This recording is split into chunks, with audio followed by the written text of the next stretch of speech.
kalian juga dipastikan tidak bisa lolos gelombang prakerja. Walaupun kalian bisa mendaftar, saat kalian gabung gelombang, kemungkinannya untuk lolos itu sangat-sangat kecil, bahkan hampir tidak ada, teman-teman.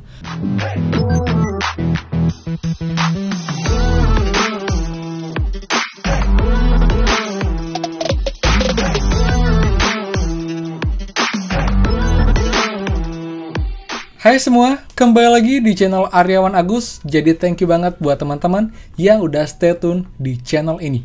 Dan teman-teman, kali ini update lagi mengenai program Kartu Prakerja tahun 2021, teman-teman. Ada beberapa yang terupdate yang ingin saya sampaikan ke teman-teman semua mengenai prakerja nanti.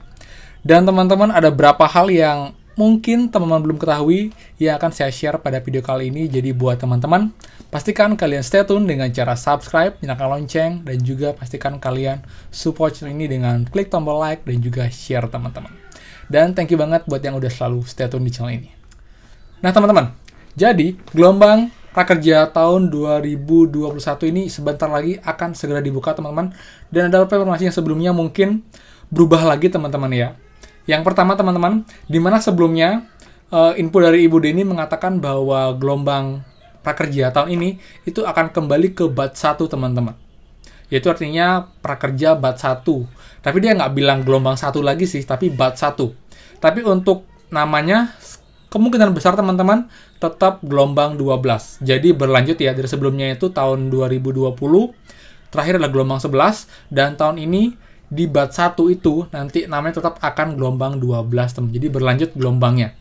Jadi kemarin hanya 11 gelombang di tahun 2020, dan tahun ini akan dimulai dari tahun 12, teman. Dari gelombang 12, teman-teman. Kemudian teman-teman, buat yang belum tahu juga, untuk tahun kemarin itu total anggaran untuk program Kartu Prakerja adalah 20 triliun, dan itu untuk 5,6 juta peserta, teman-teman. Dan tahun ini, di 2020, itu jumlahnya akan berkurang setengahnya, teman-teman, hanya 10 triliun rupiah.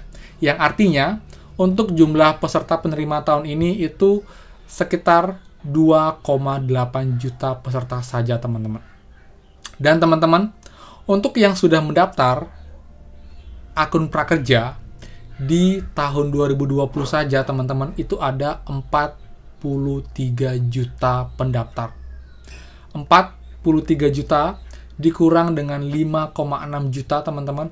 Jadi sekitar masih ada 30 juta lebih yang belum menerima manfaat program Kartu Prakerja, dan dipastikan mereka akan gabung lagi dan mendaftar lagi di tahun ini di gelombang 12. Kemudian, untuk sekarang, untuk pendaftaran akun prakerja masih belum dibuka, dan kemungkinan info dari terbaru, teman-teman, itu akan dibuka di tanggal 5 Januari ini.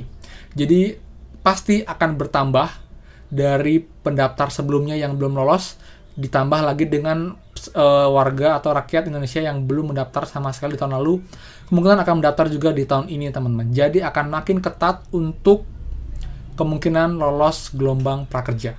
Tetap ya, kita tetap optimis, teman-teman. Kalau sudah jodoh, nggak akan kemana, saya yakin juga pasti akan dapat. Tapi tetap ya, ada beberapa usaha, hal yang perlu kalian ketahui dan kalian pastikan agar memperbesar peluang kalian untuk lolos di gelombang prakerja, teman-teman. Jadi, nanti pun saya akan buatkan tips dan trik bagaimana cara daftar gelombang, teman-teman, cara daftarnya agar kemungkinan lolos semakin besar. Dan saya harapkan pun di tahun ini ya, 2021 itu tidak hanya fokus untuk yang terdampak COVID atau juga yang di PHK, teman-teman. Kenapa, teman-teman? Karena di gelombang sebelumnya, di tahun lalu, itu banyak banget yang belum terdampak COVID, dia sudah terlanjur buat dia sedang bekerja, dan akhirnya setelah itu, selama 11 gelombang, dia tidak pernah lolos lagi, teman-teman. Karena datanya sudah nggak diupdate. Sedangkan dia sebenarnya sekarang banyak banget yang sebelumnya itu bekerja, tapi lama-kelamaan mungkin di bulan Mei, di bulan Juni, dia terdampak COVID, akhirnya perusahaannya ditutup dan di PHK, namun datanya di prakerja masih bekerja, jadi itu tidak diprioritaskan, teman-teman.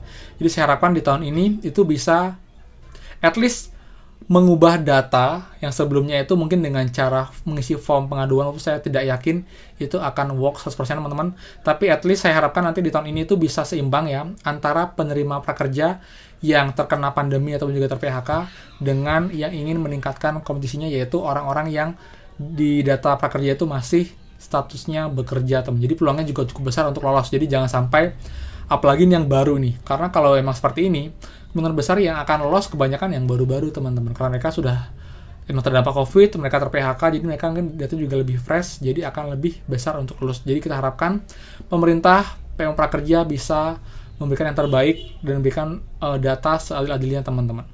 Dan di sini juga teman-teman, untuk teman-teman yang sudah lolos di gelombang sebelumnya di tahun 2020, entah gelombang 1 atau gelombang 11, dipastikan tidak bisa mendaftar lagi di gelombang 12 dan juga gelombang seterusnya di tahun ini teman-teman.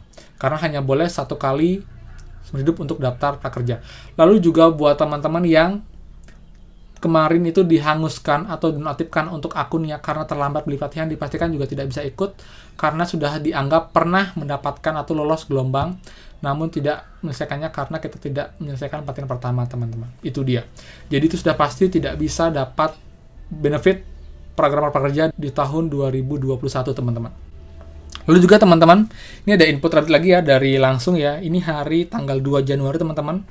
Jadi untuk anggaran 10 triliun sudah saya bahas teman-teman ya. Kemudian juga 43 juta pendaftar. Kemudian teman-teman di sini juga ada yang mau digarisbawahi teman-teman ya.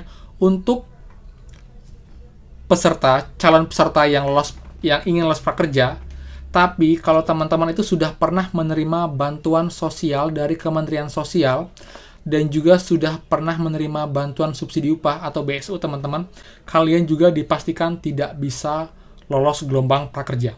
Walaupun kalian bisa mendaftar, saat kalian gabung gelombang, kemungkinannya untuk lolos itu sangat-sangat kecil, bahkan hampir tidak ada teman-teman. Karena menggunakan NIK ya, jadi NIK kita sudah terrecord, kita sudah menerima bantuan dari Kemensos ataupun juga subsidi upah, itu tidak akan dapat lagi teman-teman. Itu juga untuk teman-teman yang anggota DPR, kemudian juga perangkat desa, TNI, Polri, ASN, PNS, dan juga bekerja atau bekerja di BUMN atau BUMD, itu dipastikan juga tidak bisa untuk lolos gelombang prakerja teman-teman. Jadi buat teman-teman, seharusnya dari 43 juta itu akan ada banyak banget yang gugur dikarenakan tahun kemarin 2020 saya yakin sudah banyak yang menerima dari Kemensos ataupun juga bantuan subsidi upah teman-teman, seperti itu. Jadi buat teman-teman, kalau sudah dapat bantuan subsidi upah ataupun juga dari Kemensos, jangan terlalu berharap banyak untuk lolos di gelombang prakerja tahun 2021 teman-teman, seperti itu. Jadi yang punya peluang adalah masih yang usia minimal 18 tahun, tidak sedang melakukan pendidikan formal atau sedang kuliah atau mungkin sekolah, bukan anggota dewan, ASN, kemudian juga bukan bekerja di BUMN, tidak menerima upah, subsidi upah, tidak menerima bantuan dari Kemensos, dan juga kalian merupakan orang yang terdampak COVID atau mungkin di PHK teman-teman, seperti itu. Jadi buat teman-teman, tetap semangat ya teman-teman ya. Dan nanti di next video saya akan buatkan tips dan trik lengkap teman-teman untuk cara mendaftar di gelombang 12. Dan teman-teman nanti sebelum tanggal 5, mungkin besok ya, saya akan buatkan bagaimana caranya agar nanti jika emang benar tanggal 5 Januari itu sudah bisa mendaftar, kalian tidak salah step teman-teman. Jadi bisa lebih besar peluangnya untuk lolos, seperti itu. Jadi itu teman-teman informasinya, semoga manfaat. Dan teman-teman buat yang belum ikut program giveaway saya yang kemarin saya buat, teman-teman bisa cek linknya di deskripsi atau mungkin di video sebelumnya ya. Jadi ada small giveaway buat teman-teman yang mungkin sebagai hiburan awal tahun teman-teman untuk pengawal tahun ini, dan nanti saya akan continue lagi dengan giveaway yang lain pastinya. Jadi buat teman-teman, pastikan kalian stay tune, dan kalau suka jangan ragu buat like, subscribe, dan juga share video ini, dan pastikan kalian nyalakan lonceng notifikasinya. Jadi setiap ada update dari channel ini, kalian dapat informasi terupdate dari program prakerja teman-teman. Oke, jadi itu aja. Thank you banget. Kalau salah kata saya mohon maaf. Dan pastikan kita bertemu lagi di next video. Dadah!